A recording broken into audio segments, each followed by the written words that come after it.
The Mayo Experience. Mayo Experience. Mayo Experience. Mayo Experience.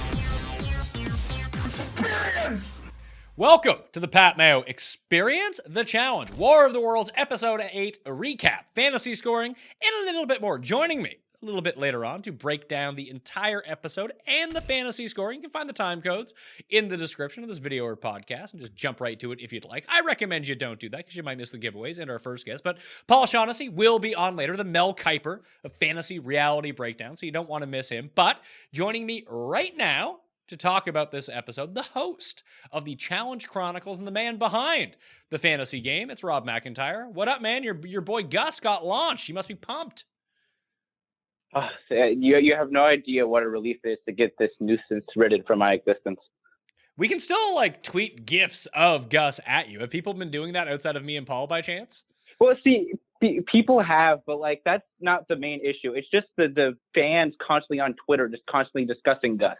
I don't understand how much they can discuss Gus if he's no longer on the show. I mean, we can listen. We can start a Reddit thread. Well, I understand we can start our own groups, and we can just inspire the people to continuously talk about Gus and really at you in every single one of those. See, I feel like I may have really been misrepresented on this whole stance around Gus. My issue isn't even with Gus necessarily. If Gus was just a normal background character who just hung around, didn't do all that much, that'd be fine. The show needs those characters because we can't just have everybody having all these different storylines. There's not enough, time in the show, especially with how this season is structured, for that to work. My issue with Gus is just the massive fanfare that follows every single action he does. And anytime Gus pops up on screen at all, my entire Twitter feed is just pumping up Gus. I'm here for it. Listen, even on last night's episode, that Gus was rocking the vintage late 90s Shawn Michaels earrings, which I was just a huge fan of. You don't see a lot of guys walk around with danglers anymore. I mean, the studs are one thing, but the danglers, that's a whole new level of confidence. Sure, we can give him credit. That's the one thing he has stuck out so far this season. That and just getting injured repeatedly throughout missions. Listen, he got injured. He was a gamer. That was good to see. If it had gone on even farther in that matchup, he would have beat Bear. And obviously he never got a chance. I'm skeptical of that. I think that he would have beat him the third time through. Jenna was just not involved in this whatsoever. Her bags were packed as soon as they got voted in. So maybe we're right about Jenna all this time, that she's terrible in these eliminations. She just only faces scrubs. See, that's the thing with Jenna. I feel almost bad ragging on Jenna because she does seem very nice and actually someone who you'd like to, hang around with outside of the show. She seems like a calm, reasonable person. But if you just look at her track record, I just don't find it all that impressive. And people constantly want to push her as one of the top females ever. Yeah, she's not. Yeah, she's not even inside the top 10 of best females ever. How's that poll turning out, by the way? No, God, no. Do you have early return? Do you have early exit polling? Poll? Yeah. I was checking it a little bit. It does seem like Evelyn, Laurel, and Emily, what we talked about, are pretty clearly the top three. Everything else is pretty open, though. Yeah, I feel like that second tier of best female challenger ever it should be locked in. I really feel like Rachel didn't get her due in any of this. She really should be considered at least clearly fourth or maybe even as a part of that top end. The issue with Rachel, though, she has the one really good season on Duel 2. And I actually think she might even be better on Inferno, too. But it's not like she's taking down super impressive female competitors in either of those seasons. Maybe, or the fact that she's just so much better than everyone else that it's really hard to judge. Yeah, that's true. But on Duel 2, her biggest competitor was a rookie we only saw in that one season, Brittany. Who was good. And then we think she was good. Are we sure she was good? Maybe she wasn't all that good. It's just all the rest of the girls weren't very good at all. Well, she was obviously very good at picking her partner because just picking Landon for everything just really worked out for her. Yeah, exactly. She had Landon all this whole time, and Rachel had Mark Long. And Mark Long, you can go back and forth on how good he actually is, but he was pretty good on that season at least. He was peak HGH Mark Long on that season. I don't think I've ever seen anyone more cut in my life on a TV show. He's still looking pretty good now, honestly. He's got to be how old is he? 43, 44? I would say he's got to be 50 by this point. Maybe probably even older, honestly. You look this up because I got some other things to bring up here, like the giveaways for the show. So there's two ways you can get into a draw for 20 DK bucks this week. One is leave a 5-star iTunes, Spotify, Stitcher, wherever you listen to the audio podcast review.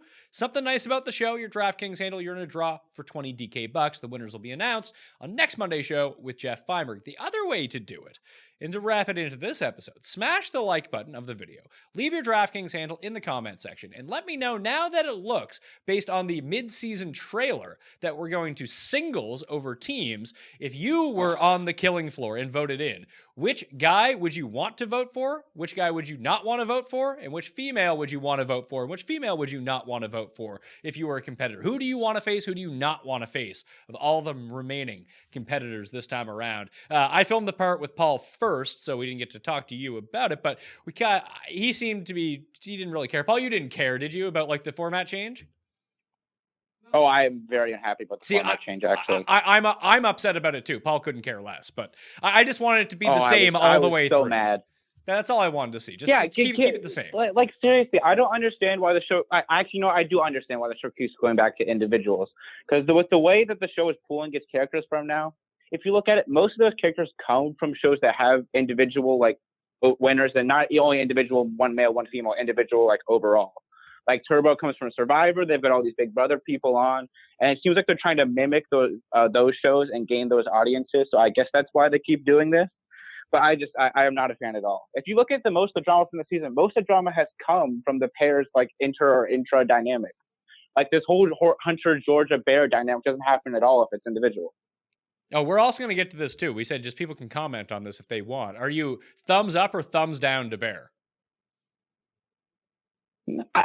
I think he makes good TV. He might be. No, hold on. He might be like the greatest person who's ever been on reality TV. He is outstanding. He's very good. He's just so sleazy though, man. Perfect. I get uncomfortable watching him. He's so sleazy. But he's not even that sleazy. He's very overt in what he's doing. People know so what he's up sleazy. to. It's great. You don't typically see people like this on TV. We know what Bear's up to. I feel like we know what Bear's up to. I don't think George or anybody else in the show knows what Bear is exactly up to. They know what he's up to. Give me a break. Why do you think Wes is? Why do you think Wes is feuding with him? Is so that he can get like an extra big Instagram following off of this by feuding with Bear? That's not. I mean, Wes isn't exactly hurting for finances, so I don't know about that. I think it just makes good TV.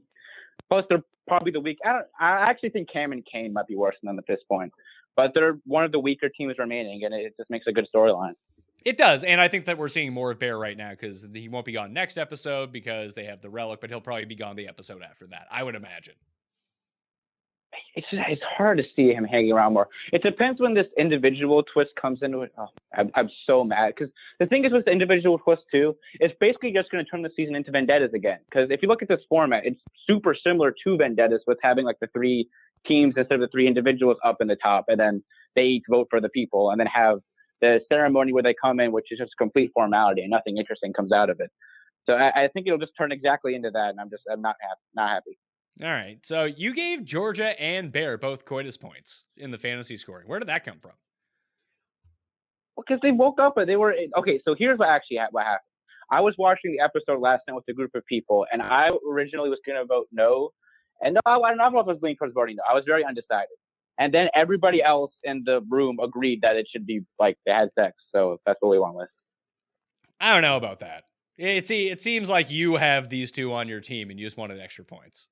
I do not have any Bear. Actually, I don't have any Bear. I actually have like 6 or 7 different teams. Oh my God! I really spread myself out. You mass multi-entered a free challenge fantasy league. Well, it makes me objective. Then I don't really have too much stock in certain players because I have enough ownership of everybody. The only people I don't own are like Jenna and Gus. See, it's good enough for me. I mean, it's not like you weren't a fan of Gus coming into the season. Like when did the Gus people really start bothering you? I was ambivalent. Well, I was ambivalent. I was actually had high hopes for Gus because all these people building him up, and then he did not, accomplish that. Yeah, I guess so. See, I'm fine with it. I have Georgia on my team, so it's good enough for me. I've actually pulled ahead of Paul now because I had Wes and Georgia from last night. and fading like I think I still have all 6 of my people, to be perfectly honest with you, but they don't really do anything is the problem. Who do you have? I'm just curious. I have Turbo and Nani. I have Theo. I have Georgia and Wes and D. Okay. Like this is in the league we're all in, right? Like the McIntyre Fantasy League. Yeah, I think so. So like Theo doesn't do anything. Turbo doesn't do anything. Nani does stuff. She's finally starting to come around, but like, unless Wes and D are winning, D isn't really scoring any points either. They're just still there. So I need one of these people. I need them to finish like 1, 2, 3 at the end of the season. Then I'll get my points. Yeah. Or have them get kicked out right before the final. Yeah. So I do you think it's going to be like a single winner, or do you think there'll be a guys winner and a girls winner? I think it's going to be a single winner, which I am also not pleased with. Either way, I'm not happy about it, because if they split it down the middle and have there be a male winner and a female winner, then really there's just two games running concurrently that don't have much of an effect on each other. And at that point, like, what good is it? Like, it's so much, the politics between the male and the female have become so much less interesting. And then also, I think it'll end up being single, like between both. And then in that case, either A, they add in those stupid equalizers, which they were terrible at implementing on Final Reckoning, or they have it just not be physical at all, like on Vendettas, where it's just a puzzle, or they just have the men win, and then that's not, like, it's just going to be the men winning every time, and that's not great either. What did you make of the mid-season trailer? It looks like there's some decent stuff coming up, like driving around in dune buggies. Yeah, I saw that originally today. I mean, look, it was fine. I just was so angry about that one twist that it was kind of hard for me to watch, like, take solace in the rest. Does stuff in your regular life trigger you as much as stuff that happens on the challenge? I'm not triggered. This is what I do. You sound incredibly triggered. Well, I am here to give my opinion. My opinion is of a negative bent on this one twist. Hey, you're upset about Gus. You're upset about this. You're upset about everything. Just enjoy it.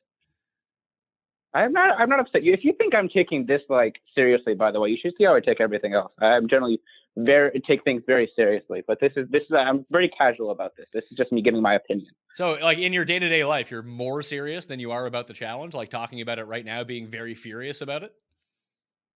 I would say so, probably. You need to take a calm down pill here, Rob. Like, let's figure this out. I'm very calm. I just have opinions. No, I'm saying you need to be calmer. You don't seem like you're very calm. You're very worked up. I mean, I'm just talking over the phone. I'm not that worked up. I don't appreciate this twist. They tried it before, and people were angry about it. I don't understand, like, why we have to keep going back to it. I guess they just want to say that this is $1 million winner if they get someone there. I mean, there is cachet to that, Great. I suppose. So then the only first place, I guess, gets money, then you think? You don't think any of the other places get anything? I don't know. I guess so. I mean, that's how they set up the season, that it'd be like winner take all, which I think is really ludicrous, but here we are. Yeah, they're going real GPP style, I guess, with the challenge these days. But like, the Survivor winner wins $1 million, right? Yeah, Survivor one was $1 million, but I believe they also still have prizes for like second, third, fourth, like, and cascading down. So is it like, are they acceptable amounts of money, or is it like Jeopardy, where like you win what you win and the other person gets like $1,000? No, I think it's a decent. I think it's at least a year's wage for most people. I want to say it's like $100K per second, but I'm not positive, so I don't want to make any rash judgments. See, that wouldn't be so bad. $1 million for first, $100K for second, $50K for third, and get out of the way. Well, unfortunately, the challenge doesn't quite have that budget yet. Although, I mean, the production costs have done. It seems to be getting. I mean, the fact that they're giving out $1 million to a person. I mean, the overall prize pool most of the time was in like $500,000. Sure. How much do you think production gets, by the way? Like, what's the average production assistant salary? A PA salary is probably a bit less, but like if they're using, and they probably outsource a lot of the production to people from that country because they would be cheaper, just the non-critical stuff. But like producers, cameramen, the actual technicians, they make a pretty penny. Yeah, like six figures. Well, for like sure. Like you saw on Twitter about how all the cast members now are tweeting that apparently DirecTV and somebody else is dropping the MTV, so maybe their budget isn't quite going to be this high in coming years. Well, maybe they'll get back to it more. Maybe they won't have the money for the twists. Then you'll be satisfied. Well, I don't know if the twist costs all that much money. I think what's going to happen, they're not going to have the money to afford all these UK people. They're going to go back to Are You the One? Well, let's hope that doesn't happen. Maybe they can just bring back some like vets from like old challenges instead of doing that. Like, and wasn't the Real World running on like Facebook now? Yeah, it's running on Facebook. I don't know even how many people are watching, really. I mean, the fact that I wasn't sure if it was running or not is showing you that I'm not watching, and I used to watch every single Real World. But maybe there's capable people from there. I mean, maybe, but like Morgan was from an online only show on this season, But I like Really? how much of an audience are these people that I thought she was from Big Brother. she was, but it was like an online edition of Big Brother. It was Big Brother Over the Top. Oh, okay. I was just really just putting OTT right in the name of it. Perfect. So is that like that you can only watch that on like the CBS OTT? So you can watch that. That show with the Good Wife sequel and Star Trek. That's it. Yeah, it's like that CBS All Access, whatever it is. That she was from that. Does anyone have that? I mean, I don't. I would think that the only people who would actually have that, and it was smart on their part, just Star Trek fans. That would be it. Yeah, well, I guess Big Brother. Well, actually, I think there's this thing with Big Brother where they get access to like 24-hour live feeds if they do that. And some people with Big Brother are just like really into Big Brother, I guess. So then they buy it. Yeah, I don't get that. It feels like such a huge time commitment to be into Big Brother. It's why I could never get into it. Like, it's the same reason that I stopped watching The Bachelor too. Like, it's just on too much. Like, how much of my week am I supposed to dedicate to this? I have things to do. No, yeah, I buy it. I mean, with the challenge, I'm not gonna lie. With the challenge, I could do another 30 minutes or so, especially with how much stuff they've cut this season because people are so insistent on having a mission and elimination every episode. Yeah, I mean, we could do that, but I think the hour is fine. Like, it's funny because like I was rewatching Inferno too. I know you guys are doing that coming up on Challenge Chronicles, so everyone go subscribe to the Challenge Chronicles to get ahead of the game, or go listen to some of the past rewatches. But the 22-minute episodes, I kind of dig. You can fly through these seasons. Yeah, well, then how much would they have in each of the episodes? Then would it just be like, would you still have a mission and elimination in every episode? How would it work? No, you would do like the show would be on for half a year. You would do a mission one episode. You do the elimination the next episode, like they used to. That was fine. Yeah, well, people didn't like it when they did that last season. What? Oh, that they had somewhat that format last season. People were upset about it. Yeah, because but it is because it's an hour-long show. In the hour-long show, you should be able to get to both of them. In a half-hour show, that's the structure of the episode. This one's a mission, the fallout from that, the next one's the elimination, and the fallout from that. Rinse, repeat, move on your way.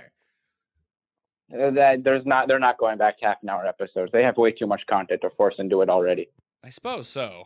I don't know. I think they put into we don't need to see as much of the missions potentially. Maybe that's a thing they can scale back. Yeah, that's something I do think they could cut. Like, I think one thing they should do with the missions, they should try to make them so that everyone participates in them at one time and it's not people taking turns. Because then they feel disingenuous if they don't show the person's turn, but that person's turn could just be completely ineffectual to the episode at large. Yeah, have you completed your rewatch of Inferno 2 yet? Oh, yes, I have. I found it on Daily Motion, by the way. It's missing one episode, but the rest of the season's up there. I have some other sources to procure the episodes, but yeah, I'm big on Inferno too. But I can't see them going back to that format. No, and now that the cast is so much bigger too. But the first episode, it's either the first or the second episode of Inferno 2, is just awesome. The one where it turns into, was it Landon and Miz against Abram and forget who Derek. And Derek, and that like Navy SEALs challenge. That might be the hardest mission of all time on any of these shows.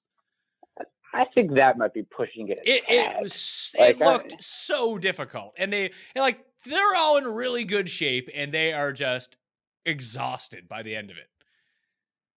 I guess with that episode, since you had to go like as much as the other competitor could, like there's a variant there where. Like, yeah, at some point it is going to get exceptionally difficult because Miz, Landon, Abram, and Derek are all in really good shape, so they're going to push each other to the absolute limit. But I think if you even ask them, they'd have to say some of the ones from these days are a little bit harder. It's nice to see that. Like, that's a really good cast too, except for like Karamo's. Oh yeah, great cast. Except for Karamo's afraid of like snakes, which is pretty funny, and wouldn't go into the water. Yeah, he wouldn't go into the water. If it goes like past his ankle, he's just not having it. Some of the girls are like on the good guy side. I think they could have switched around a bit, but everybody else is very good. And they had that like one real big dud from the beginning of the season. The guy who loves Jesus a lot, John from Real World LA. He's horrible. Not a fan of John. No, he's not great. What's that? I mean, he's not great, but when the other guys in our team are Brad, Darrell, Biz, and Landon, it's hard to look out. It's hard to look that good. It is, but like he seems especially bad. I mean, I don't know. He had 2 episodes on Inferno 2. and was on Battle of the Seasons for an episode when he was paired with Beth. I don't feel like we can get too much judgment on the guy. I really did enjoy the camaraderie that him and Julie had, and Julie was just very big on these people are bad. She was so mad. These people are bad people. They don't have the Lord in their life. But didn't she try to kill Veronica on the Inferno before this? Legit tried to kill her? I think she just had a lack of understanding of how safety harnesses work. I'm not going to say she tried to kill her. But I mean, that's what she was really attempting to do there. I think so, at least. I mean, practically speaking, that is what would have happened if she had succeeded in what she was doing. I just think it was more of her not understanding normal safety procedures than her trying to kill somebody. Oh, I bring this up to Paul later in the show. Spoiler alert. But the threesome that Abram had with Veronica, who was the other person in that threesome? It was him, Veronica, and Rachel on the Gauntlet. Okay. I thought it was on Inferno 1. No, it's on the Gauntlet because that's right after he gets eliminated by The Miz. Oh, see, now I got it all twisted in my mind. These seasons, that's the one thing about the old seasons. They have so many of the same main people. They all kind of blend together. Yeah, it's just any season that has Miz and Coral on it really just kind of meshes together. Is Coral the most overrated person in the history of the show? I mean, my stance has been that Jenna is one of the more overrated competitors on the history of the show. Because Coral actually is super good on Fresh Meat 1 and Sexist 2. But her bark was bigger than her bite, but her bark being so loud actually helps her a ton throughout these seasons. All right. I have one final thing for you, but do you have anything to add from this episode or the season upcomings? Oh, yeah, I still have stuff, yeah. All right, hit me. Okay, well, let's see. What do you want? I got UK Alliance takes. I got. Give me that. Cover the individual stuff for the most part. Okay, so with the UK Alliance, I think that thing is just massively overrated by everybody watching the show or people inside the house as well. How so? Well, so with the way that maybe when it switches to individual, this won't be the case anymore. But with the way this season is structured, you really need buy-in from your partner in order to make actual political moves. We've seen that play out so far, where with 3 teams in the tribunal, if you and your partner aren't, comprende on who to vote for, it's exceptionally difficult to get that person voted in. And if you look at that UK Alliance, none of them really have buy-in for their partner except for Cam and Kane, who are probably the weakest team in the alliance. And not only that, the people inside that alliance are directly aligned with the people they claim to be going after. Hunter is not voting in West, and Cara is not voting in Pauly. And Devon is also not voting in Pauly. And then Cam and Kane seem like they might have something going on the side with West. So then at that point, it just becomes basically impossible for them to make any political moves. So I guess if it goes to solo, that would be the case. And what do you think the other alliances? Paul and I were speculating on this. Who is Wes actually aligned with here? Because I think that he is sneakily aligned with either Kyle or Cara and Pauly. See, so going into this season, I felt there were 4 pretty clearly identifiable alliances. I think you had the Banana Boat crew of people. You kind of know who they are. They're gone. And then you have Wes's. Yeah, they're all gone now. And then you had Wes's crew. And then you also had the Big Brother Alliance and the UK Alliance. The Big Brother Alliance and the Banana Boat both have kind of just been exterminated at this point. And so I think people have sort of assumed that it's West versus the UK now. But I kind of think West is just aligned with everybody except for Devon and Bear and maybe Kyle and Maddie is on the same page with as well. Well, do Kyle and Maddie actually have any alliances? Because they're flying under the radar, and I think they're a sneaky good team. I do too. I would be voting them in if I was in there. So Kyle said to Zach after Zach left that he would take care of Jenna, and then Jenna and Gus are gone now, but maybe that makes him somewhat aligned with Nani. It's hard to say. He and his partner actually Maddie. She and Wes have been posting stuff together post the challenge. So maybe they have something going on. But then also, remember when Zach called out Wes, the reason he said, was because he thought that Wes was aligned with Pauly and Cara. So then it was Wes just aligned with all 3 teams maybe. And then he's aligned with Hunter. So then he's got that going on. With Cam and Kane, it seemed like he brought them in on purpose so he could kind of just talk to them and reaffirm their alliance because he never wanted to actually vote them in. So he just, I think, and then he also has something going on with Nani and Turbo. If you remember on the second episode, he had that alliance meeting with him, Turbo, Hunter, and JP. So I think West is just aligned with everybody. All right. So if we're going to a final right now, let's say it's 3-on-3. Let's put everyone in the final. Everyone gets to run the final starting with this episode. Who's the top 3 for guys? Who's the top 3 for girls, do you think? Because I think, for me, Turbo's probably number 1 to run a final. Wes is probably number 2. And then Pauly or maybe Theo. The fact that we haven't seen Theo do anything leads me to believe that he's going to be around a very long time. I don't know. I think, to be honest, I think I would just, if they were all the guys were running the final, I think I just put my faith in West winning, because there has been something borne out where, like, when people go to their final in the first stop, there does seem to be a little bit of a growth period there where they're just not used to it or conditioned to run that final, or not even really conditioning, just prepared to embark on that. So I think I would put faith in West getting first. Maybe Pauly second, Turbo third. It's very difficult, but I think that's what I would go with for guys. Yeah, there's something about we haven't seen much of Pauly, we haven't seen much of Kara or Kyle or their partners in the past, because it's been all Bear because he's so fucking entertaining. So we need to get him on the screen as much as possible. We haven't seen much of them in 3 weeks. That either it's all coming soon or they're the teams that are still there at the end. Because that could be the sneakiest alliance of them all, is Pauly, Kara, Kyle, and Maddie. It's all just a work. I can't see Kara and Kyle being on. I actually agreed with Paul's take yet a few weeks ago, and I don't think it's necessarily happening, but that Pauly and Kyle going for each other actually seems to be good for their game, because it's just, for whatever reason, nobody else seems to throw them in because of it. But I don't know. I think, and on the girls' side, I think I would still pick Kara probably to win. I don't know, because like I said, I just try to go with the veteran when it's between the veteran and the rookie and it's close. I don't know. And then probably Ninja second, Georgia third. I think that Ninja and Georgia are probably the best equipped to win a final right now. I don't know what Nani's cardio is like, but she's always hacking darts, so probably not the best. But Georgia seems like I don't know if Ninja has the cardio Georgia has. And as it comes down to a lot of this, there's going to be a big run doing something. So if you're good at running, that's going to be a substantial. That's how Ashley and Hunter won last year, is that Hunter didn't gas out on the runs that they had to do, and Ashley was incredibly fast and didn't get lost, so that helped. Yeah, that's true. I don't know. I've been a big Georgia supporter this season. I think she's been awesome both on TV and competitively. So I could definitely see her winning for the girls, because it does a lot of it just end up coming down to cardio. But that also just leads me back to Theo too, that if you get him in, he is the best runner in the house. I know that he is a sprinter, but he is an Olympic level sprinter. The guy can run. Yeah, sure. But do we know how good he is at puzzles, or what else could come up in a final that could trip him up? I don't know. I don't know if we know that he's good or bad at puzzles. We got kind of exposed to who's good and who's bad at puzzles in different ways yesterday. Kyle and Maddie seem to be bad at puzzles. Turbo seems like he knows what to do. Disaster. Turbo and Wes seem like they know what they're doing with puzzles. Yeah, it's funny. Wes actually doesn't have the best track record with puzzles. It's he's just, I guess at this point, he's just figured them out by now. So, yeah, he and Turbo have always been very good. Kara also has gotten to be pretty good at puzzles, too. Well, I would think that's half of your off-season training for the challenge, doing Sudokus and crap like that. Yeah, no, people have talked about that. Where, I think it was Nelson was saying he got, some puzzle app on his phone now he just does whenever he has downtime. That's if Nelson ever gets back on the show, that'll be hugely advantageous to him, although he's probably too stupid to remember anything. Oh, that might be a bit harsh.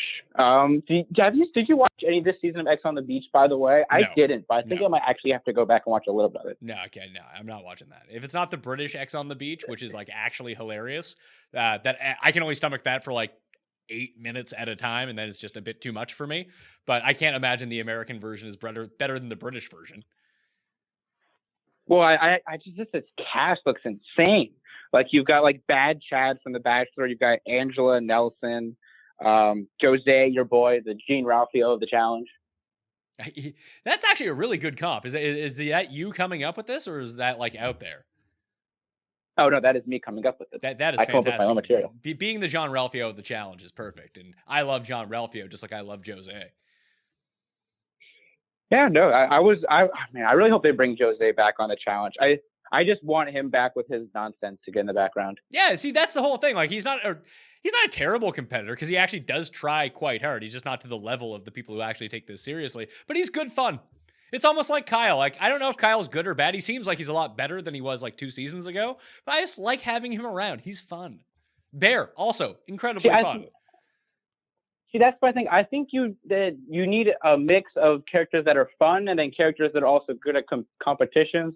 But then, like, the fun characters are good to just have in the background. Like having someone like Nelson with his crazy confessionals and his outfits and his lines that just don't make any sense is good to have in the background versus like your Jennas or your Gusses who just don't do anything. Well, I mean, Gus, extremely popular, very handsome man, dangly earrings, and a very good. His heart was in it to win. He really did try hard, and I appreciate that. Great. What a hero. Gus is a hero. That's one thing I've learned from the season is how big of a hero Gus really is. I have a producer note here from Paul Shag. It just says, I'm not satisfied with Rob's justification of the coitus points. Well, I don't know what you want me to tell you. Georgia was in a blanket. They woke up on the couch together. They had a scene where they walked into a room together. And I do rewatch each of these episodes, by the way, as like the weeks go on, and then reevaluate my point structure. So perhaps it will go Paul's way eventually. But for right now, it counts. Picks or it didn't happen. Picks or it didn't happen. You heard the man. Picks or what? Picks of what? That was me rescoring it? Send me screen grabs. He wants screen grabs of it. Prove it. Of me? Well, how would I give a screen grab of me rescoring the show? I don't know. This is what Paul wants. I want the screen grabs of them having coitus. Where did you get these coitus points? He's just wondering where these coitus points came from. 'Cause Well, at least with the Nani and Hunter situation, we saw them going under the covers together like they're going to go bang. Georgia woke up with the blanket over herself on the couch, and they walked into the room together. I mean, they could definitely just be sleeping together. That's very possible. Okay, sure. We need to get the magnifying glass and the CIA out there in Namibia. This is what Paul wants. This is what Paul is demanding from you. Well, if Paul can employ a unit of detectives and PIs to go do that, then go right ahead and I'll correct it. It just didn't seem like the proof was there for it. It didn't seem like it happened.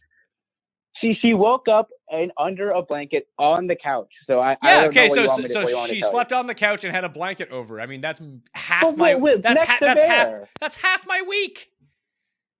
People sleep on the couch. You get too boozed and fall asleep on a couch. Yeah, they get too boozed and they hook up with the person while they're on the couch. Like I don't. If Paul has some definitive proof to prove that they did not have coitus, that he can go ahead and present that to the table. I have not seen any of that. It does feel like the burden of proof should be on you with this one because it's just you speculating on what happened. There was no active. Well, we have to speculate. They're not. Sure, but there's no active move of coitus. The show definitely wanted you at the very least to think they had coitus. No, that was the impression. That was not the impression. That's not the impression that I got either. I mean, why don't you start giving Paulie and Kara coitus points every time they appear in a room together? Well, because they don't show them waking up together. They showed Bear and Georgia waking up together. I mean, do you really think that people just fuck every single night? That's not how it works, pal. No, I don't think that. But I think when the show structures it in a way that the people were in a relationship and they had this turmoil and they got back together in a relationship because the one person tried to influence the other person's pair and they wake up on the couch together, I think we call that coitus point. I would like to see them going to a bedroom isolated together. That is something I could agree with. The under the sheets works for me. Them going into the process, not them waking up. Lord knows what happens. Please. They don't just do it in the bedrooms. Apparently on Cut Third and Battle of the Exes, Kara and Abram were doing it on pianos and stuff. Sure. The bedroom is not necessary. Hey, we even got the bathroom scene with them, but it was very clear what they were doing in the bathroom. This just seems very specious to me. I think it was pretty clear what the show was trying to portray what they were doing. It was not very clear whatsoever. Apparently it's very clear in your mind, not very clear to most of the world. Again, this is sort of like this Gus conspiracy thing with you. You talk to two people and they agreed, so that must be how it is. I have made my stance clear on Gus. Any addressing it further is just going to make me look like an idiot. So I'm refusing to answer questions. All right. Tell everyone where they can follow you and where they can find the podcast. So you can follow me if you go to Twitter at RobMCI16. Why find my Twitter account. Oh, we speculated. Why 16? Well, because I wanted to do a number. I don't want people to know when I was born, so I just picked a number. So you were not born in either 1916 or 2016? No, I am not 3, and then I am also not 103. That was 16 just the number, like there was 15 of the people that had your Twitter handle before that? Or you specifically chose 16? No, I just picked a number. I didn't feel like doing 3 or 5. Those seemed too basic. So I just picked 16. But you couldn't do like at Rob MCI 69. Well, yeah, but I don't want to look like I'm 3. Like that was. No, listen. Now that Gronk has retired, someone needs to step up and get on the 69 corner. Someone needs to take that. I don't know who it could have been you. I don't think I have this celebrity quite to reach levels like Gronk did with the 6-hole 69 thing. All right. And Challenge Chronicles. What do you guys got coming out? We've got the Inferno 2 coming out. Should be coming out pretty shortly, the first episode. And then we'll have those being released. And then eventually we will have the top female competitors poll released, hopefully about a month or so from now. I feel like that's 2 separate discussions. You should really break them into tiers. Like, what do you mean? Like have like a top? Yeah, like have like the discussion. Like if you just list them like 1 to 6 or 1 to 10 or whatever you guys end up doing, it can make it seem like people are very close together. Like if we kind of agree that there's like 3 very clear choices. I think that Rachel's closer to that level, but like make very clear that like these are the 3. And then tier 2 involves these people. Tier 3 involves these people. That'd be a nice way to break it up a little bit instead of just reading off a list. Like even when we did the seasons, are there like 2 seasons that are very clearly above everything else? Then there's like these 3. Then there's the rest. That kind of thing. Just to show like how Cust uses gap in his lists. So we can say that on the podcast. We're not restricted from saying that. I mean, when I present like I'll say the point totals that each person got that are in the top 6, so then you can sort of draft out your own tiers based on those. Who do you? I mean, we'll definitely bring that up. Who do you think is going to win? I feel like Emily might win because I think it's going to be super close between her, Laurel, and Evelyn. And then I feel like Emily is probably the most popular of those 3 because she just doesn't really rub people the wrong way at all. So then I think she just sort of wins by default in that sense. I think it will go Emily, Evelyn, and then Laurel. Because I think that if you're going to vote for Laurel or Emily, you're just going on like athleticism and size. And Emily is just inherently more likable. So the people that would either vote for one of them would just all vote for Emily. And if you were going to vote for Evelyn, you were just going to vote for Evelyn anyway. I think Laurel does have like a mental edge over Emily, though, right? Like, I would say that she has that sort of advantage over her. I think the physical stuff is always so hard to sort out because we haven't really seen them compete directly against each other. Sure, it does seem like, but I mean, if you're looking at like the prototypes of like the challengers that you're getting, like brute force and physicality is what Laurel and Emily bring to the table, where Evelyn was good at all the challenges, but she's also just wicked smart. Yeah, that's why I would have Evelyn as my number 1. I don't think other people will go in that direction. Well, I mean, if you were to run the same poll for the guys, it'd be like nitpicking between do you vote CT or Wes is the best competitor ever. Like that's the that's sort of the dichotomy between them. Yeah, that's true. I one thing I should make clear though. So when I listed the poll on the website, I did say it as like the person who you would pick to be on your team if you had like a team of competitors. So that would sort of factor out politics because I don't like using politics as this objective skill because I think that's really just dependent on who you're casted with. So that in that sense, like the political ability of a guy like a West or a Johnny would be factored out in a sense. I guess so, but that also has to be a part of the game no matter who you're paired with, like making decent decisions. No, yeah. Like positive decision making. Yeah, pattern recognition and like being cut third enough to get rid of the fat on your team is definitely going to help. But it doesn't have quite the same weight when you're in an individual game. All right, Rob McIntyre at RobMCI16 on the Twitters. Download and subscribe to the Challenge Chronicles if you enjoyed the challenge, which if you've watched this far into the show, I'm going to assume you do. Or you really like to get triggered like Rob does, and this really makes you mad. It could be that way as well. But that's enough of Rob. Coming up next to break down Episode 8 fantasy scoring and go over everything, it's Paul Shaughnessy. Stay tuned. Welcome back to the Pat Mayo Experience. We told Rob to take a hike. Paul Shaughnessy is in here now with me to recap Episode 8. I'm going to run through the scoring, the fantasy scoring for the episode here. All right, let's go. So we got Georgia, number 1, 166 fantasy points. Monster. Wes, 143. This is the reason that I've jumped ahead of you in the fantasy scoring. You're like 50 points ahead, but yeah. No. But I was like 100 points back to begin the week, so it was a good week for me. Hunter, Bear, they all scored above 100. Nani, Devon, D, Theo, Cara Maria, and my guy, Turbo, 35 fantasy points. Doesn't do a whole lot on the fantasy point front. But you're starting to see everything kind of come together, and I don't think he has any weaknesses. So it's like when they go to an actual final, if he gets to a final, especially if they go single, like they say in like the little teaser at the end, like if he loses the dead weight that is Nani, oh boy, watch out for Turbo. And Nani even really hasn't been that bad. But like Turbo by himself, it does look like they're going to singles. Mhm. I really wish they wouldn't do that. Why? If it's going to be a team season, like, can they just keep the theme of a season just once and just go from the start to the end? Maybe I'm starting to feel like an old man on my rocking chair, but it's in terms of the challenge, so that makes no sense. But like, just give me a normal season. Don't throw me some sort of twist halfway through. Here are the rules of the season. Here's how it's going to work at the beginning. Here's how it's going to work on the end. Here's what you win at the end. Get off my lawn.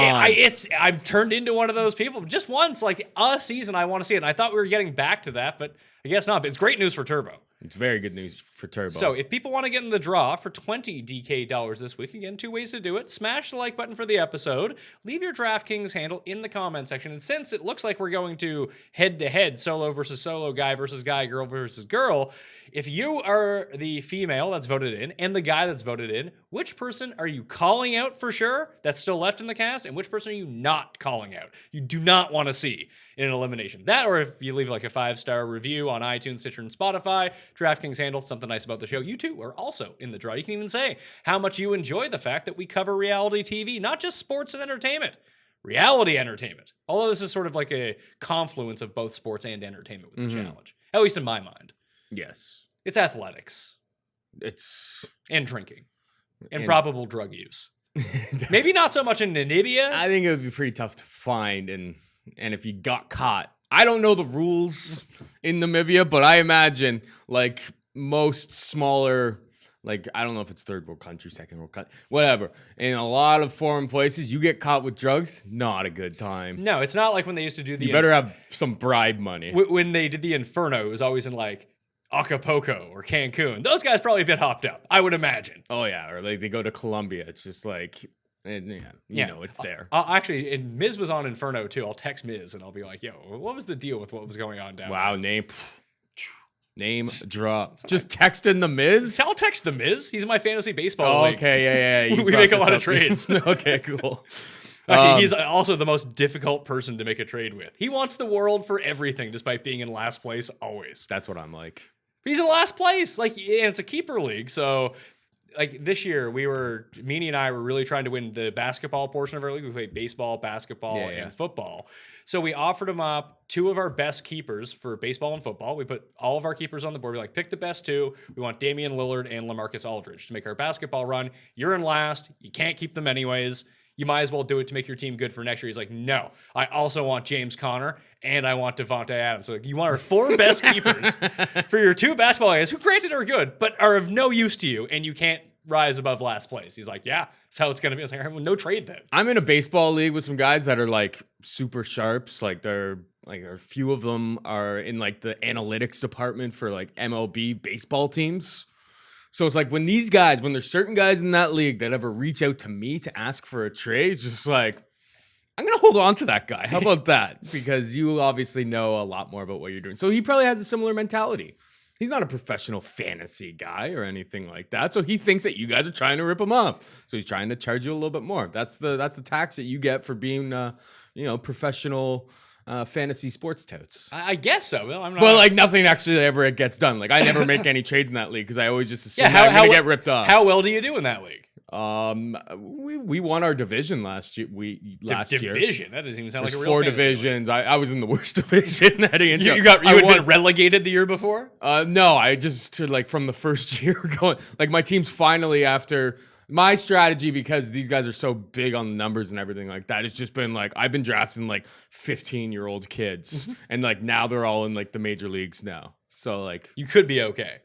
Like I got Shohei Ohtani like 3 years before he even got signed by the Angels. Like I've been just finding guys all like Carmen Sandiego going all over the world finding like prospects before anyone figures out about it. That's my only way to like beat these guys. That's my only edge is that I'm just willing to like pay them nothing and just have them on my roster for years. Is that what Carmen Sandiego was up to? Traveling, scouring the world? She was trying to find baseball prospects? And then people were trying to find her to get the goods? That could be true. I believe she was an international criminal. Also, how has that show not come back? I don't know. It was a great show. I think Like whatever. isn't there like a movie coming out on it or something? Maybe, but like whatever happened to Rockapella? I learned so much geography through Where in the World is Carmen Sandiego. Yep. It's tragic. It feels like there could be a video game, a movie. I thought another there is TV a movie show. coming out. I thought I saw a trailer recently, I but mean, it could be like a Carmen Miranda movie. no, I think I saw something about this. Anyway, let's talk challenge. Anyway, we're way off Who track. who would you take if it's you? Well, you're calling out Bear on the guy's Is side. Bear the worst guy left? Yeah. He's pretty capable in this episode. Sure. Against Gus. He beat the Gus bus. Yeah. I don't know if he would have beat Gus again if it went to the deciding fifth match. No, like he got lucky with the slip. And like you know what? They didn't show a replay on that. Because I wonder if Gus actually lost both of his hands on it, but like they were just like, if anything, like we need to keep Bear on the show. So it's like TJ's just like, yeah. You let go of both of them, but like they would usually show you a replay to show that like that he actually did. He may not have. I didn't go back and like go That's frame fair. by frame on that. Plus, they're always trying to test out their super duper like slow frame cameras Yeah, too, to exactly. show an awesome rip They away. could have showed that. They just like cut to TJ and he's just like, yeah, you lost killed it. Good work, Bear. I guess we'll start with the elimination then. And then on the girls' side, I guess you'd call out Devon still or Nani. Nani, Devon. Or Devon, I guess. Nani or Devon. Georgia's proven herself to be a gamer at this point. I'm impressed by her as a well-rounded competitor. She cries, she competes, and she wants to win. I think that's the big part about Yeah. it. There's like Jenna had no will to win in that elimination. She was horrible. I was frankly stunned. This is a big Rob theory. Yeah, Rob actually DM'd me while that was going on. I got to the DM like 2 minutes late when Bear had already won the first game, but he's just like $25 on Bear and Devon. And then so I had already seen them when they were down 1-0. I'm just like, there's no way I can make this bet at this point. Yeah, you'd want odds at that point. He was willing to give me odds, but I think he was like plus 150. It was just like, I'm not. Well, one is just like Jenna, her boyfriend's already gone. So it's like, what's her incentive to really fight, dig deep, and win this thing? Didn't really seem like It didn't there even was look like much. she was trying. No, exactly. No. And maybe Devon is just a far superior competitor than I've given her any sort of credit They for. were about the same size. I actually thought like Jenna's lost so much weight and become so much leaner. Yes. She's really lost a big advantage that she had was like size over Mhm. everyone. Like she wasn't as big as like Maddie is now. Yeah. But she still, she has a good elimination record. And granted, she knocked off a lot of scrubs Mhm. in those elimination wins. That's been the one good thing about this season. There hasn't been a lot of scrubs. Like they're all kind of gone now. And even a lot of the people that have lost have been good competitors. No, they got picked off. But they got picked off early. I didn't think the Gus was particularly bad. It feels like the thing, if it did slip out of his hands, it slipped out of his hands. Then he won the second one. Yep. But I enjoyed Wes's. I would be exactly like Wes in that situation. I'll knee in the face. I'm surprised they didn't do the knees to the kidneys more. Like when you're behind him, just little shots to the kidneys. And then like your hand ends up going like Well, this. Wes has a history in this game. Wes is good at this game. Mhm. Wes beat Derek in this game on the duo. That was Wes in a different time. Sure, but like Derek is not. He's still feisty. Derek Don't is get me- not someone you want to see, No. and it's not necessarily a size thing too, because they had the X. It wasn't just it was pole wrestle, and it was like Darrell versus Zach on Battle like Invasion of the Champions. Darrell beat Zach. It was like fuck's going on here. Mhm. It doesn't matter just because you're huge. You need to have good grip. Grip is an underrated strength. And that's not something you can just see. But like, yeah, Bear made the right decision. It's just like They were the team to play. that was the team. Because really, it's just like, that he wanted to probably call out Hunter despite him and Georgia being a thing. But also, he doesn't he's want to just call out yeah, Hunter. he knows that he would get absolutely torched if he went up against him. They mentioned that too, right? When they walked into the killing floor, that like there's no maze set up, there's no contraption set up. This is going to be like a bloodbath. Yeah. And you don't want to take the short, stumpy guy who's enraged at all times to go against. Probably not the best move. Kind of unfortunate that it got wasted on these scrub teams, to be honest. Maybe we can bring it back. What if we had like Turbo versus Ash doing that? Let's go. I wonder who would win that. Oh my god, that'd be awesome. I think I'd probably go with Turbo. Even though Ash has the big size advantage, but like I don't know how. I think I don't know how much bigger Ash is than Turbo. He's wider, but I think Turbo has like height on him too. I think Turbo has. I would. He has the grip? I would mark him as a guy with like disgustingly strong grip. Like he looks like a guy who doesn't look like fake muscle. You know, you look at Ash, you look at his years on like X on the Beach and all of that. And like this guy's put on a lot of like fluff muscle over the last few years. We're not saying that he's not strong by He's any means. absolutely a beast. Don't get me wrong whatsoever.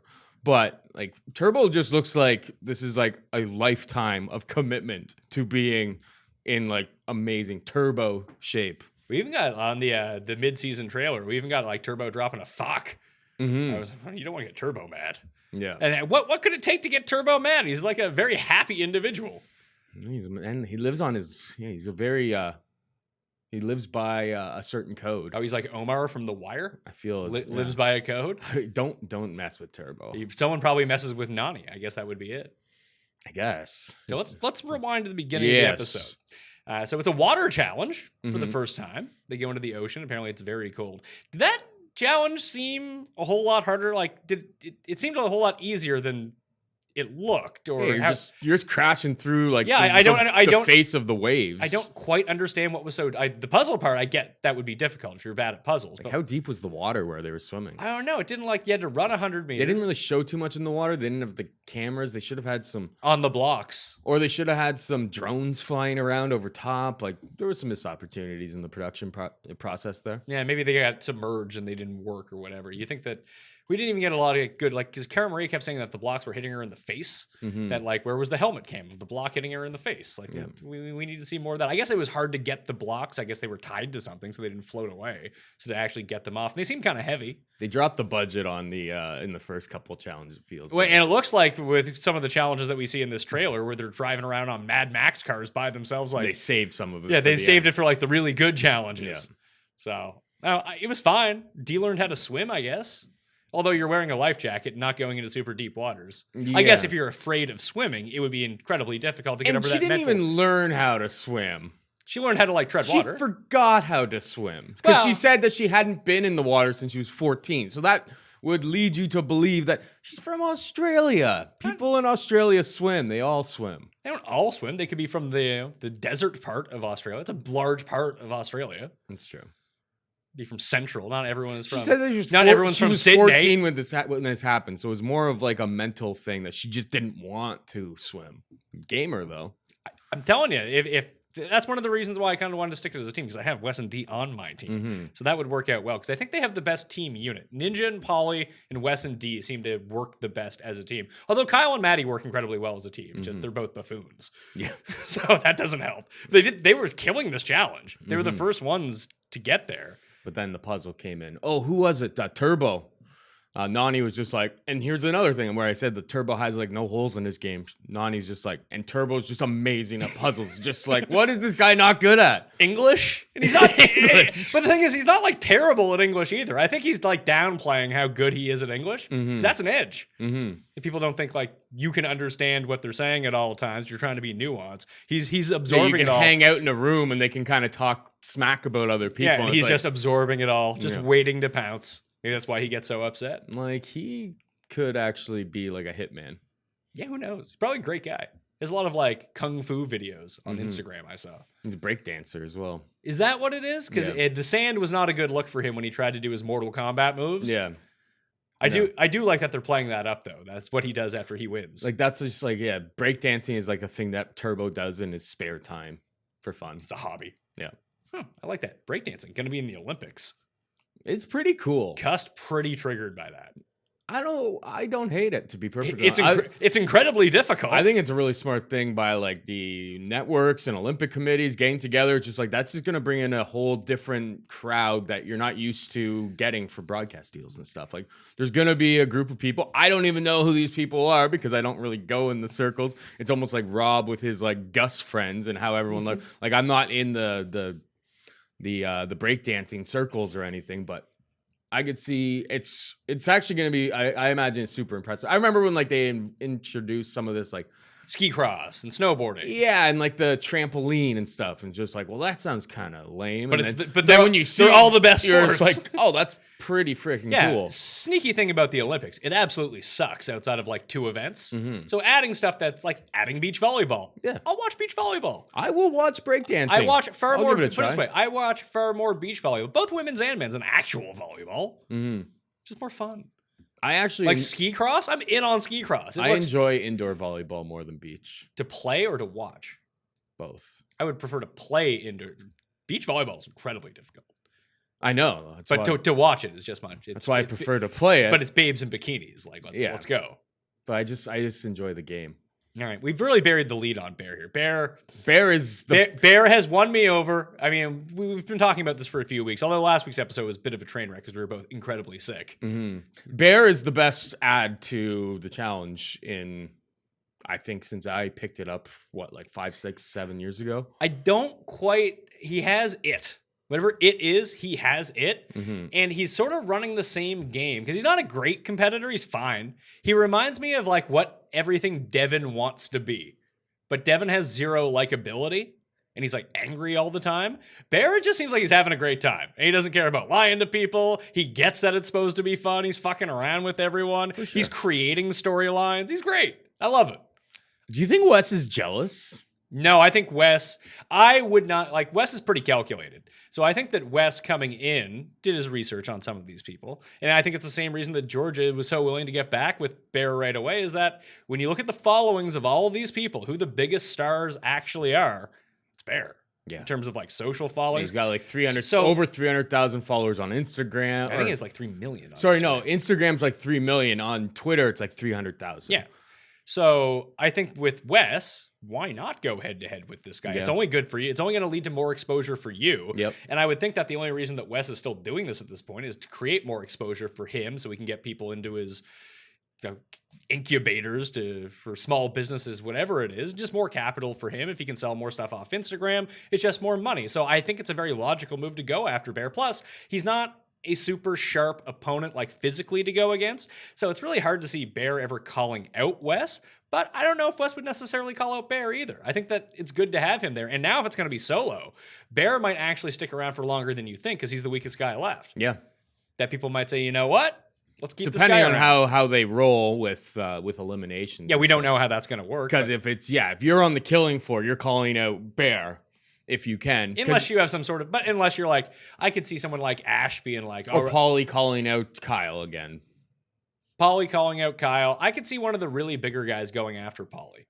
Yeah, maybe. Like if they think it's some sort of strength thing, Mhm. like Ash would call out Paulie, although Paulie still might beat him. Paulie would be good at that pull thing. Yep. I think. He looks like he has some pretty decent grip. I don't know if old man Wes has good grip in his old age. Yeah, I don't know either. But yeah, no, Bear's the best. The best addition to this show is since I started watching it. I'm trying to think of like who the other really good additions have been. Like Kyle's been great, Kyle's been excellent. Cam's been excellent. but like this season is becoming the Bear show, and I'm all for it. It leads me to believe that he probably won't be around all that long because they're really kind of peaking on all the Bear stuff right now. I think he's just too big of a deal. But it's not just going to be he's the star of every single episode. Generally, when this happens, because they usually like to give the hero cut to someone like a bit later in the season, and then I don't even know if he's getting a villain cut or not. It's just sort of a cut because he's a star. Let's just get him on the screen. This is just the way that he does reality TV. But I also he's a shit disturber. He is, but I think that they're using so much of him now because they don't have too much more of Bear left to go. Yeah. So let's just put on everything we got, and then we'll start talking about like we haven't seen much of the Paulie Kyle feud in a while. That's going to start resurfacing again soon. For sure. Because one of those two teams, I would imagine, is going to go home at some point. It's got to. Because I would think that they end up facing off with each other. Because if out of all the teams to go against Ninja Natalie and Paulie, they're probably the team that's the best matchup for them. Mm-hmm. Like Kyle and Maddie, just because Maddie can mitigate a lot of the damage Ninja can do. Yeah, of course, it's all dependent on Whatever the event challenges. Yeah, But like if we had that event from yesterday, I'm sure Ninja Natalie's excellent at it. I bet you her grip strength is excellent. But yeah, Maddie would just literally huge. just be going like this and like swinging her around. So Exactly. So I think that there's more competitions you can get into. Like I don't think Cara Maria is beating Ninja Natalie and something. Cara like that. Maria's done fuck all. But I think that's why I think she's gonna make it far. because you're just not seeing any of it. And everyone that you You're haven't gonna need it. everyone that you haven't seen My whole team. really in the past like 4 episodes, just got to figure those people are going to be in the finals. Like Yeah. we get enough splicing of Theo that they're building him, but he hasn't really done anything outside of that one Cam episode. And really, that was a Leroy Cam episode. Yeah.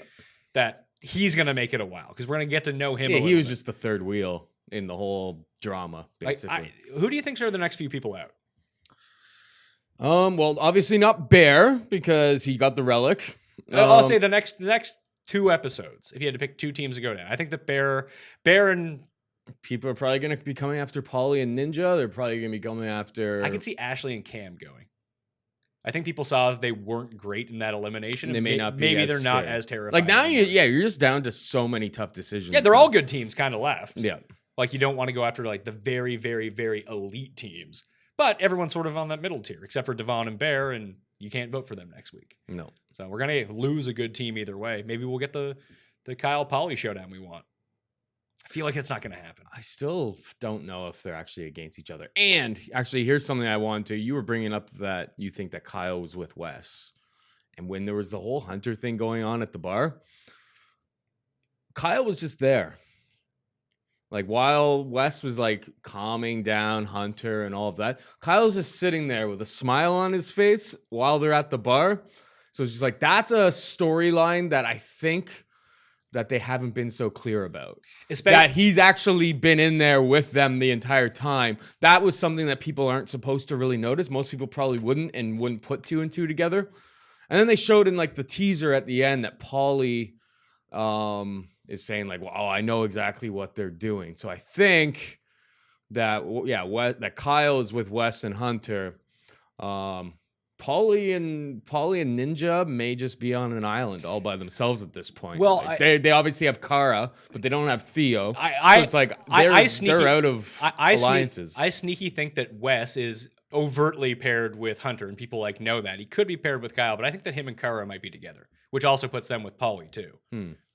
I could see that being a thing, and that's just something that's not talked So it's about. everybody against the Brits, basically. But then Nani and Turbo are just like Nani must be with.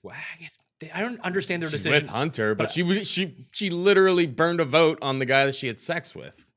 Yeah, knowing that Turbo was gonna, based on the cutting of it before she had sex with him. Well, no, or at least before they showed the footage of her. She didn't burn the vote because Turbo ended up voting for them, and Nani voted for Davon. And Yeah, Bear. I know, but they selected them. Yeah, that's fine though. Yeah. You have to select someone. Yeah. It's not like Gus, who was like really hard pressed. Like, I know I got to vote someone, and it's like, yeah, no shit, man, you're on the challenge. What was Gus's Fucking line figure it out. going into So he it? called him a You motherfucker. you cousin kissing motherfucker. I have to say that I think my favorite Bear moment was him claiming that it was his cousin on the line. Yeah. It's so ludicrous because the person, you can hear the person on the other line be like, "Is that Georgia?" Yeah. And they all No, it's my cousin. yeah, and they're all a bunch of reality TV stars over in Britain. that's how they so all like know they each all other. know each other. They go to the same like VH1 parties. I don't even know if that's really a thing, but they all go to the same parties and stuff. Like they're all little socialites basically. Like they know each other. She probably, I don't know if she was able to see her, but she was able to hear her. Like they know what each other, they know everything about each other. My wife pointed out that it didn't sound like Bear was actually talking to the person on the other end. Like he was talking to them, but it sounded like they muted the audio of the person back and had like an actor come in and give the lines back, which is totally plausible. You know what? Like if it, depending on the girlfriend, I don't know who it would have been at that time. I think it was like this girl. What was her name? You really did a deep dive on Bear. Yeah, I did. I went down a rabbit hole last night figuring out more about Bear. I was just like, you know what? It's time for me to figure out like where was this guy before he came into my life, and how wasn't I all he about was on Bear X on at the that beach, and he was the best. Like everyone in the house hated him, and like people would be like hooking up and be like, you know, be like, oh, I really like this girl. I really like this girl, and he would flat out just tell dudes like, yeah, I'm gonna go after her today, and then do it right in front of them, like. Everyone in the house hated him, but like it's Bear. He doesn't give a shit. Were him and Scotty T friends? I don't think they were on the same season. See, they really should be friends. I even like searched. I searched to see if there was any pictures between the two of them. They just don't know each other? No, but they're like the they've same all guy? like dated. They banged like all the same girls and stuff, basically Okay. from the show. And then he was on like Celebrity Big Brother, and he used to run these like little pranks on the house. Like one, he was like pouring tomato sauce all over the washroom. Another one, there was like some sort of like yearbook or scrapbook, and he like completely defaced it. So he'd do all of these things, and everyone would be like, "Oh my God, this thing happened." He'd be like, "Oh, I have no idea how that happened." There's like all this footage. Sometimes people would catch him, he'd still deny. It's like when he ruined that table earlier in the season. Like he just does this stuff, and it's wildly entertaining. It is. And his ability to just bold-faced lie about it. And everyone knows that he's lying about it. Oh, yeah. He's just committed to lying about it. Yeah. It's fantastic. He's really... Were you surprised Georgia went back to him? Because he somehow was able to cheat on Georgia, yet throw a wedge in between Georgia and Hunter and have himself coming up being like, yeah, I'm a good guy. Or is she just like, I know who you are outside of the show. I want to get like on the coattails of Bear. Because that kind of seems what it that feels seems like. more like it, to be perfectly honest. That he's actually a big star. She was on like Love Island, which I think is just like a smaller show over there than... It's like the minor leagues. Yeah, so like she was on that show, and I think she probably goes like, this is the exact like template for me making lots of money just posting things on Instagram and people clicking links. Like that's essentially what that's the game these people are playing now. Some people don't necessarily understand that. It's just like it's all sponsored ads and stuff that they're like. You go on Bear's Twitter, he doesn't even use Twitter, and it's just like, hey, look at me shilling this Bitcoin company. Hey, look at me shilling this bar. Go to this place. You know what I mean? It's anybody, and it's all sponsored links. Yeah, they make. If you have 3 million Instagram followers, you're making like close to $1 million. There was an interview actually with him. Like he used to be a roofer. Okay. And then he ended up on this show Shipwreck. That was the first one that he was casted on, and then he ended up on X on the Beach and yada yada, multiple different shows after that. But yeah, he was flat out honest. He's just like, oh yeah, I get paid for like absolute bollocks. Like I do nothing. I just post bullshit on social media, and people give me money. Like it's amazing. Good on him. Sounds like it sounds like a great job. The guy's worked the system. I like it. He's ahead of the game. That's why That's why he got paid probably so much to come on. And it's why he's savvy at the challenge. Yeah. He gets it. He can figure stuff out. He must not be the best at puzzles, but you know, he's probably a producer's dream because he's never getting physical with anybody either. No, and not even attempting to get physical. Like when Wes was trying to get up in his face, you see Bear, he just has his hands behind his back, just like putting his face up into his face to make, you know, but to make sure that I don't get kicked off of this show because more exposure on American TV because he's already a British star. More exposure for him on American TV has grown his fan base. We didn't really know who this guy was. No. Until now, and now we're just like, all right, see you next season, Bear. He probably won't even be back. He'll be on like American Big Brother or something like that. Yeah. A bigger show. Maybe he'll be on American Survivor. Maybe. I wouldn't want to do Survivor. I'm not gonna lie to you. Like Big Brother sounds pretty terrible too. Like the no eating the Survivor, just ooh. Yeah, no. Like you actually pass. Your body, you're that's a real commitment that you have. I could see Turbo doing it. Well, he already did, didn't twice. he? He won twice. Yeah. Apparently, there's like fan voting in Turkey Survivor. Okay. So I think it's like rigged for him to win. Either way, it's still fantastic. Either way, even if there wasn't fan voting, like, do you think Turbo's losing to anybody? No, but people like every single challenge, Turbo would just smash like these malnourished people. He's probably like cracking coconuts like all on his own.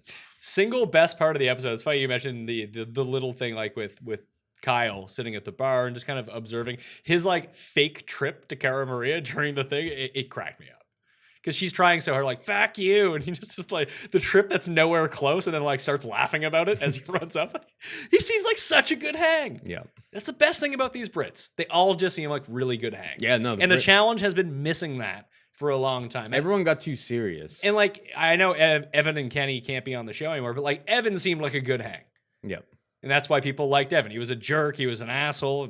Turns out he wasn't that great of a guy to begin with. But on the show, it's like why people like Leroy. Seems like a good hang. Bananas does not seem like a good hang. No. Seems like he's trying too hard all the time. No. And Cara seems like she's trying too hard all the time. Yeah. And Pauly seems like he's trying too hard all the time. The Americans are way too serious. Dee seems like she's a good hang. Yeah. The British people are just better at reality TV. They get it. I think we've learned that. That like they're just there to party, bang, cause drama. It's like that's what we're here to watch. And it's just like people were getting too serious, too nice, worrying too much about their reputation. Bear's just out there just being himself, pissing people off. He doesn't give a shit. Why do you think he's the favorite character probably of most people watching this season? I'm curious about that. And maybe, I mean, it's not going to be a giveaway, but even if you do want to leave it in the comments or hit us up on Twitter, @PaulShag, @the PME.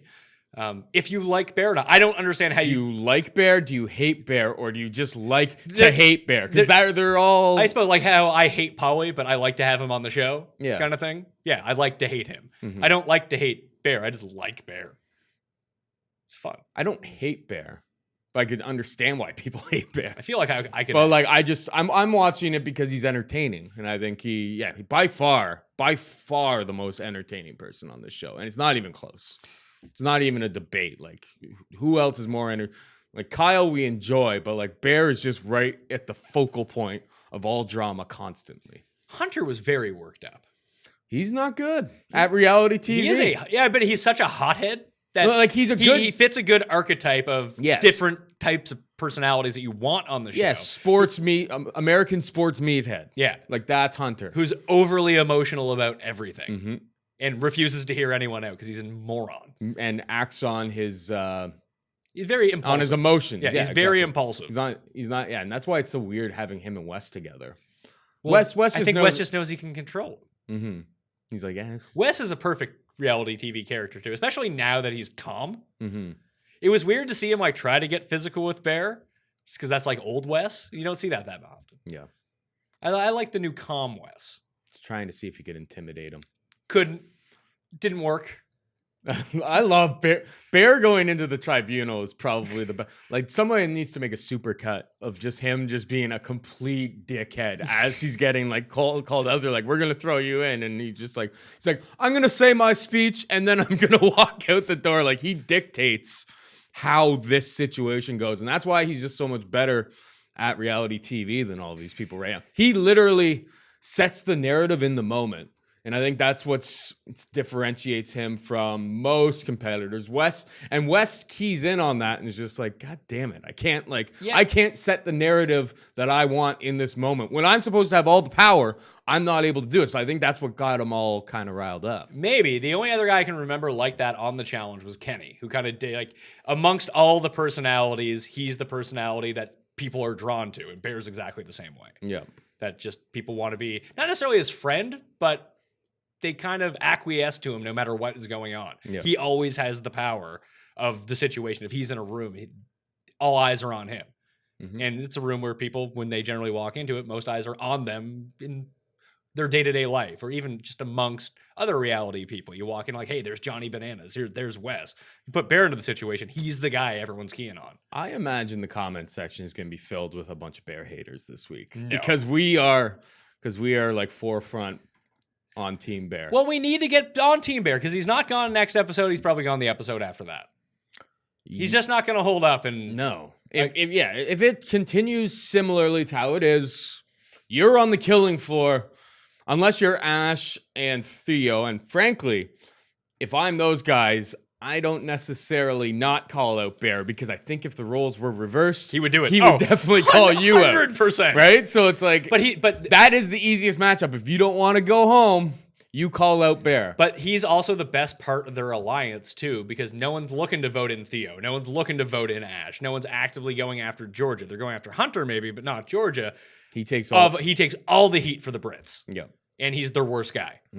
So Ash was a little bit more of a wild child too. I ended up on when he was on. He had the first threesome in X on the Beach history. Okay. Yeah, with this girl like Olivia and Jenna or something like that. I like it. I'm trying to remember the first three-way in the history of the challenge. It was Abram, Veronica, someone else that I can't remember. Maybe Tanya on Inferno 1.